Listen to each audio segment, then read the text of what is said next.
લાઠી તાલુકાની જે શાકપુર તાલુકા પંચાયત ભાજપના ફાળી ગયું છે, ત્યારે શાકપુર તાલુકા પંચાયતના ભાજપના ઉમેદવાર પંકજ બલર વિજેતા થયા છે। અમરેલી જિલ્લા પંચાયતમાં ભાજપના શ્રી ગણેશ થયા છે। લાઠી તાલુકાની આંબરડી જિલ્લા પંચાયતની સીટ પર ભાજપે જીત હાંસલ કરી છે। ભાજપના આંબરડી જિલ્લા પંચાયતના ઉમેદવાર નરેશભાઈ ડોડા 3500 મતે વિજેતા બન્યા છે। અમરેલી જિલ્લામાં ભાજપની મોટી જીત થઈ છે। તો આ તરફ અમરેલી જિલ્લામાં ભાજપે સ્થાનિક સ્વરાજ્યની ચૂંટણીમાં જોરદાર શરૂઆત કરી છે।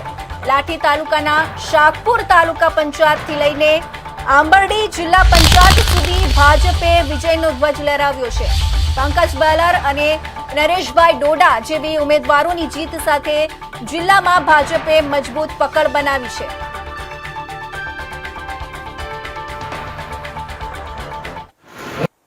હું નરેશભાઈ ડાયાભાઈ ડોંડા મારી તાલુકા પંચાયતની 2 વર્ષ 2 ટર્મમાં છૂટાયેલો છું। હું કારોબારી શહેરમાં હતો તાલુકા પંચાયતમાં અને પાર્ટી એમને ટિકિટ આપી આંબરડી જિલ્લા પંચાયતની 3500 મતે મારો વિજય થયો છે।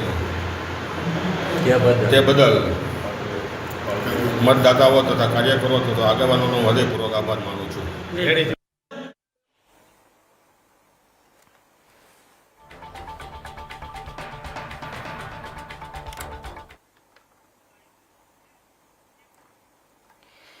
તો આ તરફ અમરેલી જિલ્લામાં ભાજપે સ્થાનિક સ્વરાજ્યની ચૂંટણીમાં જોરદાર શરૂઆત કરી છે। લાઠી તાલુકાના શાકપુર તાલુકા પંચાયતથી લઈને આંબરડી જિલ્લા પંચાયત સુધી ભાજપે વિજયનો ધ્વજ લહેરાવ્યો છે। પંકજ બલર અને નરેશભાઈ ડોડા જેવી ઉમેદવારોની જીત સાથે જિલ્લામાં ભાજપે મજબૂત પકડ બનાવી છે।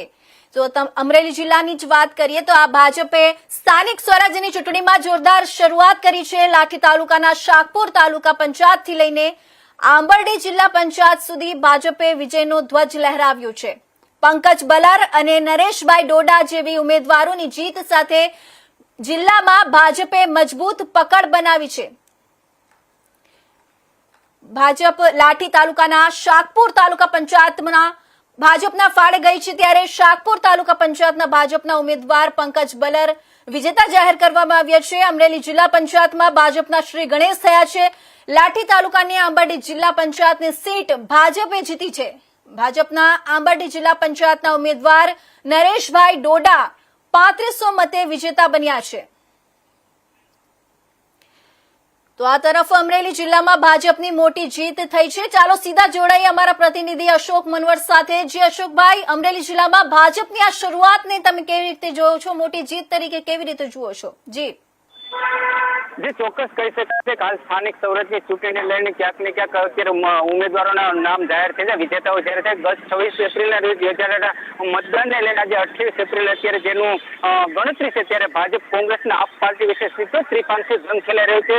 હાલ જો વાત કરીએ તો ગ્રામ્ય વિસ્તાર છે, તાલુકા પંચાયત છે, તેની અંદર આપ પાર્ટીને પણ ક્યાંક ને ક્યાંક બહુમતી મળતી તેવું જોવા મળે છે। ખાસ કરીને અત્યારે આપણી પાસે આપ પાર્ટીના નેતા છે, તેમની જોડે વાત કરશું। શું કહેશો?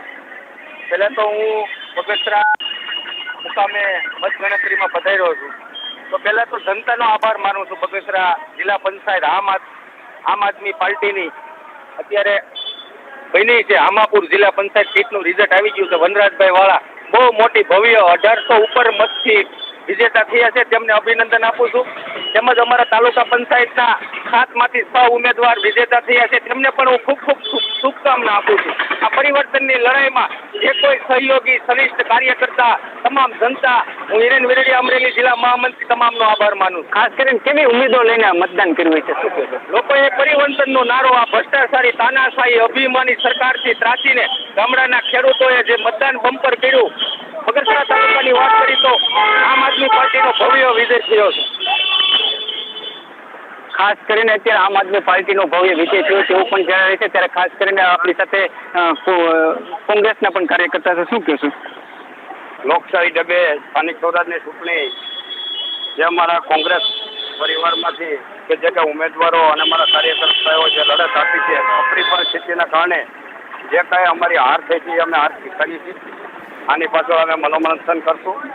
બીજું, આવા કપરા સમયની અંદર જે કાંઈ અમારા ઉમેદવારો અને અમારા કાર્યકર્તાઓ ગ્રાઉન્ડ ઉપર ટકી રહ્યા છે, એ અમારા માટે મહત્વનું છે। એ અમારા માટે ખાસ મહત્વનું છે। અને આ આખું ઇલેક્શન હાલની અંદર જે ગ્રામ્ય પંથકની અંદર છે કે હાવાણા થકી જે મતદાન થયું છે અમે પણ અમારા કાર્યકર્તાઓના અને અમારા ઉમેદવારોના આભાર માનીએ છીએ. ખાસ કરીને કોંગ્રેસના કાર્યકર્તાઓ દ્વારા પણ ક્યાંક ને ક્યાંક આભાર માનવામાં આવી રહ્યો છે. ત્યારે આવનારા દિવસોમાં કોણ વિજેતા થાય છે અને કોની તાલુકા પંચાયત અને જિલ્લા પંચાયત નગરપાલિકામાં કોની સત્તા આવશે તે જોવાનું રહ્યું છે. જી, આ શાકપુર તાલુકા પંચાયતમાં ભાજપને જીત અપાવનાર મુખ્ય કારણો શું રહ્યા હશે? પંકજ બલર અને નરેશભાઈ ડોડાની જીત પાછળ કયા મુદ્દાઓ કામ આવ્યા છે? ખાસ કરીને ક્યાંક તાલુકા પંચાયત, જિલ્લા પંચાયત કે નગરપાલિકાઓમાં ક્યાંક ને ક્યાંક ભાજપને પણ બહુમતી મળે તેવું જોવા મળ્યું છે. આવનારા દિવસોમાં વિકાસ કામોને લઈને ક્યાંક ને ક્યાંક મતદારોએ મતદાન કર્યું હોય તેવું જોવા મળ્યું છે. ખાસ કરીને ગત 2021ની જે ગણતરી કરીએ તો તેની કરતાં પણ આ વખતે ક્યાંક ને ક્યાંક ભાજપને પણ ક્યાંક ને ક્યાંક ઝટકો લાગ્યો હોય તેવું જોવા મળશે. 3-5 જંગ આમ આદમી પાર્ટી છે તેને પણ ક્યાંક ને ક્યાંક બહુમતી મળી હોય તેવું જોવા મળ્યું છે. ત્યારે આવનારા દિવસોમાં કોની સત્તા આવશે તેને કેવા વિકાસના કામ કરશે તે જોવાનું રહ્યું છે. જી, ખૂબ ખૂબ ધન્યવાદ. હવે સમાચારમાં આગળ વધી અને વાત કરીએ આપણે કપરાળાની. તો કપરાળાના આસલોમાં ભવ્યનો